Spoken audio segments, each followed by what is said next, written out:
दोस्तों, सिंधी में चवणी आहे, दिल बेरहम माल मुफ़्त जो। ज़मीन सिंध जी, तंहिंजे करे यतीम जो माल सम्झी लुटींदा वञो। ऐं जिते तव्हांखे सम्झ में अचे उहा ज़मीन उतां ॿुहारे खणी वञो। मलहीर सिंध जो सरसब्ज़ शादाब ऐं हिकिड़ो ज़रई इलाइक़ो आहे जेको मक़ामी माण्हुनि ते ॿधलु आहे, जंहिंमें सवें ॻोठ आहिनि, उन्हनि जो सॼो दारोमदार ज़राअत ते आहे। सिंध सरकार मलहीर में दरसानो छनो वटि बिन क़ासिम टाउन में जेको आहे एजुकेशन सिटी क़ाइमु कई काफ़ी साल अॻु में, जंहिंमें 9,600 एकड़ ज़मीन उन लाइ मुख़्तसिर कई वई हुई। ऐं उहा अञा ताईं उन ज़मीन ते को बि तालीमी इदारो न जुड़ी सघियो आहे।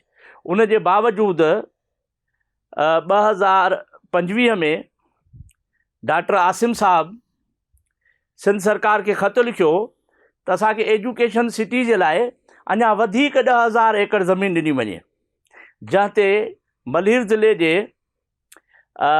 DC साहब हिकिड़ो इजलास कयो आहे कुझु ॾींहं अॻु में। ऐं उन इजलास में DC साहब इहो फ़ैसिलो कयो आहे त मलहीर ज़िले जे अंदरि बिन क़ासिम टाउन जेको आहे उन जे 3 देहुनि, देह जोड़े जी, देह डांढो ऐं देह हिकिड़ी ॿी आहे कोड़ेड़ी जे नाले सां, या अहिड़ो बि को टिपिकल उन जो नालो आहे। उन देह में 10,000 एकड़ ज़मीन हथ करण लाइ ॻोठनि जी सर्वे, स्कूलनि जी सर्वे, क़ब्रस्तानियुनि जी सर्वे, क़बूली ज़मीन माण्हुनि जी का उन जी सर्वे, ऐं उन सां गॾु जेके 30 साल लीज़ ते ज़मीनूं उते ॾिनल आहिनि उन्हनि जी निशानदेही कई पई वञे। उन जे लाइ हिकिड़ी कमेटी जोड़ी वई आहे।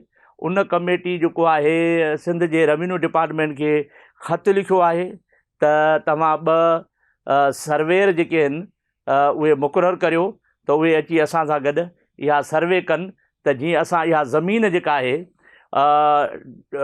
उन जी आइडेंटिफिकेशन करे सघूं ऐं उन ज़मीन खे हथु करे सघूं ऐं ॿुधायूं त उहा किथे किथे इन 3 देहनि में, देह कोटेड़ी, देह जोड़े जी ऐं देह डांढो में इहे 10,000 एकड़ ज़मीन डॉक्टर आसिम पारां 2025 में घुरी वई, ख़त लिखियो वियो, जॾहिं त अॻु में ई एजुकेशन सिटी खे 9,600 एकड़ ज़मीन मिलियल आहे, जंहिं ते का बि डेवलपमेंट न आहे थी, पर इज़ाफ़ी ज़मीन ॾियो। हाणे इन ज़मीन में वॾे पैमाने ते ॻोठ आहिनि जेके आबाद आहिनि, सदियुनि खां आबाद आहिनि, पाकिस्तान ठहण खां अॻु में आबाद आहिनि। ऐं इहे सभु पीपुल्स पार्टी जा वोटर आहिनि, मक़ामी माण्हू आहिनि, जोखिया आहिनि, कात्यार आहिनि, बलोच, मुख़्तलिफ़ बलोच असांजे भाइरनि जूं ज़ातियूं आहिनि, उन्हनि जा ॻोठ आहिनि, गबोल आहिनि, ख़ासकेली आहिनि, ऐं ॿियनि ज़ातियुनि जा दोस्त आहिनि जेके उते इन एरिया में रहनि था, इन 3 देहुनि में। उन्हनि जे ॻोठनि खे उतां शिफ्ट कयो वेंदो, उन्हनि जा उते क़ब्रस्तान बि ठाथा वेंदा, उन्हनि जा उतां ॻोठनि जा स्कूल, बिल्डिंगूं, मस्जिदूं, हर शइ हटाए साफ़ करे 10,000 एकड़ कढी ॾिबा। हाणे ही आहे मामे जे घर मिज़मान, असांजी दिलि खे लहर न लोॾो। यानी सिंध जी ज़मीन हिकिड़े यतीम ॿार जी ज़मीन आहे, तंहिंजे करे जंहिंखे जहिड़ी महिल खपे उहो ख़त लिखी छॾे खणी वञे। उहो पंहिंजी ॿुधाए त मुंहिंजी ज़मीन जेको आहे काछे में आहे, मुंहिंजी ज़मीन जेका आहे कोहिस्तान में आहे, मुंहिंजी ज़मीन का खॾ में किरी पई आहे, उहा ज़मीन हेतिरी आहे, मूंखे फिलाणी जॻह ते ज़मीन जो भाउ वारा सखावत में ॾियो छॾी। त हीअ जेका सूरत हाल आहे सिंध जे वसीलनि जी, सिंध जे ज़मीन जी जेका लुटमार आहे ऐं जदीद तरीक़े सां आहे, वॾी अटकलबाज़ी सां आहे। यानी हिकिड़े इदारे खे तव्हां एजुकेशन सिटी खे जॾहिं दरसाने छने में तव्हां 9,600 एकड़ ज़मीन ॾिनी आहे त उनखे डेवलप छो न कयो अथव? हिन वक़्तु उते तालीमी इदारा छो न ठाहिया अथव? यूनिवर्सिटियूं छो न ठाहियूं अथव? टेक्निकल स्कूल छो न ठाहिया अथव? उन जो वरी जेका आहे एजुकेशन सिटी जो चेयरमैन तव्हां डॉक्टर आसिम खे कयो आहे, ऐं डॉक्टर आसिम वरी ख़त लिखियो आहे त अञा वधीक 10,000 एकड़ ॾियो। माना ऐं उन 10,000 एकड़नि में क़दीम माण्हुनि जूं ज़रई ज़मीनूं आहिनि, आबादियूं आहिनि, बाग़ आहिनि, ऐं उन सां गॾु जेको आहे माण्हुनि जा ॻोठ आहिनि, उते वॾी हिकिड़ी आबादी आहे, हज़ारे माण्हू उते रहनि था। उन्हनि खे तव्हां उतां डिसबर्स करे, उतां उथारे ऐं उन्हनि जे वसीलनि ते कब्ज़ो करणु, इहा हिकिड़ी वॾी बेवाजिबी आहे मक़ामी माण्हुनि सां। हा, सरकारी ज़मीन पई आहे, का इस्तेमाल में न आहे, सालनि खां ईअं वांदी पई आहे, उन ते का बि डेवलपमेंट कजे, को स्कूल ठाहिजे, का यूनिवर्सिटी ठाहिजे, का अस्पताल ठाहिजे त ॻाल्हि सम्झ में अचे थी। पर ॻोठ लॾाए कब्रिस्तान शिफ्ट करे ऐं माण्हुनि जूं ज़रई ज़मीनूं जूं जंहिं ते हज़ारे माण्हू कुटुंबनि जो गुज़र सफ़र आहे उन्हनि खां उहे खसिजनि ऐं ॿिए मक़सद लाइ ॾिजनि, त उहे माण्हू जेके बेरोज़गार थींदा उन्हनि लाइ सरकार वटि कहिड़ी पॉलिसी आहे? त सरकार उन्हनि माण्हुनि खे कहिड़ियूं नौकरियूं ॾींदी, उन्हनि खे कहिड़ा जेको आहे सो एजुकेशन सिटी में रोज़गार ॾींदी, ऐं इहे जेके तव्हां ॻोठ उतां लॾाईंदो सर्वे खां पोइ उन्हनि ॻोठाणनि खे मुतबादिल ज़मीन किथे ॾींदो, उनजो सरकार वटि कहिड़ो प्लान आहे, मास्टर प्लान आहे? उहे ॻोठ तव्हां उतां लॾाए उन्हनि खे जेके उन्हनि जा पका घर ठहियल आहिनि उन्हनि जा उते सालनि ऐं सदियुनि खां रहिया पिया आहिनि, तव्हां उन्हनि खे मकाई माण्हुनि खे कढो पिया। तव्हां इहा सम्झो था त को इंसाफ़ भरी ॻाल्हि आहे सिंध जे वज़ीर आला खे ऐं ख़ुदि चूंडियल नुमाइंदनि खे ऐं मलीर जा जेके माण्हू आहिनि उन्हनि खे उन्हनि एतिराज़ु कयो आहे, एहतिजाज कयो आहे, जलसा जुलूस कया अथनि, मुज़ाहरा कया अथनि, धरना आया अथनि। उनजे बावजूदि सरकार जेको आहे सो पंहिंजे माण्हू खे नाराज़ करणु नथी चाहे। डॉक्टर आसिम खे, उहो एतिरो वॾो ताक़तवर माण्हू आहे, उनखे नाराज़ करणु नथा चाहिनि, उनजे लाइ वरी ज़मीन ॾियनि पिया उनखे, सही बिस्मिल्लाह तव्हांखे ज़मीन ॾियूं था।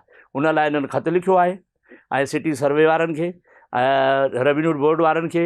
हाणे रेवेन्यू बोर्ड वारा 2 पंहिंजा सिटी सर्वेयर मुक़ररु कंदा, उहे उते वेंदा ऐं उहे DC मलीर ऐं डिप्टी कमिश्नर मलीर बिन कासिम सां गॾिजी उन सॼे इलाइक़े खे दे कोटीड़ो, दे जोड़े जी ऐं दे डांडो में सर्वे कंदा, त उनजी ख़बर पए त घणा ॻोठ अचनि था, घणा कब्रिस्तान अचनि था, घणी 30 साला सरकारी ज़मीन आहे जेका उते जंहिं ते माण्हू ज़राअत कनि था, जंहिं ते माण्हुनि जा बाग़ आहिनि, जंहिं ते माण्हुनि जो गुज़र सफ़र आहे, उन में केतिरा खूह आहिनि, मिठे पाणी जा जिन मां पाणी कढी ज़राअत थिए थी।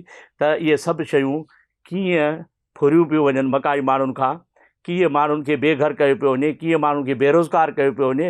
हीअ त बेरहमानी पॉलिसी आहे सरकार जी। सरकार खे त बिल्कुलु होश सां, वॾी दिलि, कुशादी दिलि सां, थधे दिमाग़ सां सोचे उन्हनि माण्हुनि खे मकानी मालिकाना हक़ ॾियणु खपनि ज़मीनुनि जा, या वरी तव्हां उहे ज़मीनूं खसे उन्हनि खे बेघर कयो ऐं पोइ उहे काॾे वेंदा, किथे वेंदा, उन्हनि जो को प्लान आहे तव्हां वटि? सिंध जो हुकुमरानो, कुझु ख़ुदा तरसी करियो, कुझु वॾी नज़र करियो, पंहिंजनि माण्हुनि खे ईअं पंहिंजे वतन में बेदर्दी सां दरपदर न कयो।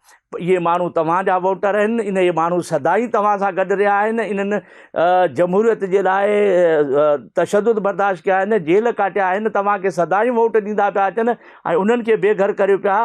हीअ त वॾी ख़तरनाक रांदि पिया खेॾो। इहे माण्हू त नाराज़ थी वेंदा, तव्हां खां अलॻि थी वेंदा।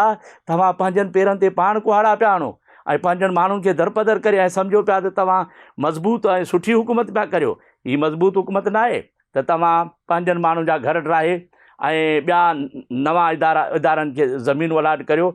सरकार जी तमामु घणी ज़मीन मुख़्तलिफ़ जॻहियुनि ते पियल आहे, तव्हां उते इहो करे सघो था, पर इहे ॻोठ लॾाए ज़मीनुनि तां ज़राई ज़मीनूं ख़तमु करे, बाग़ ख़तमु करे, वणकारी ख़तमु करे तव्हां मौसमियाती तब्दीली सां खेॾो पिया, इंसानी हक़नि जी ख़िलाफ़ वर्जी करियो पिया। इहा ॻाल्हि कंहिं बि रीति जाइज़ ऐं क़ानूनी, अख़लाक़ी ऐं मज़हबी तौर ते ठीकु न आहे। वधीक तव्हां हुकुमरान आहियो, अव्हांजी मर्ज़ी आहे, अव्हां जेको कयो। शींहं केरु चवंदो तुंहिंजे वात में धप आहे, अंडा ॾे या बचा ॾे, शींहं जी पंहिंजी मर्ज़ी आहे। पर हिन शींहं खे गुज़ारिश थी कजे त मलीर जे माण्हुनि सां ज़ुल्म न कयो, बेअदबी न करियो। इहो फ़ैसिलो वापसि वठो, तव्हांजे बि फ़ाइदे में आहे, मलीर जे माण्हुनि जे फ़ाइदे में।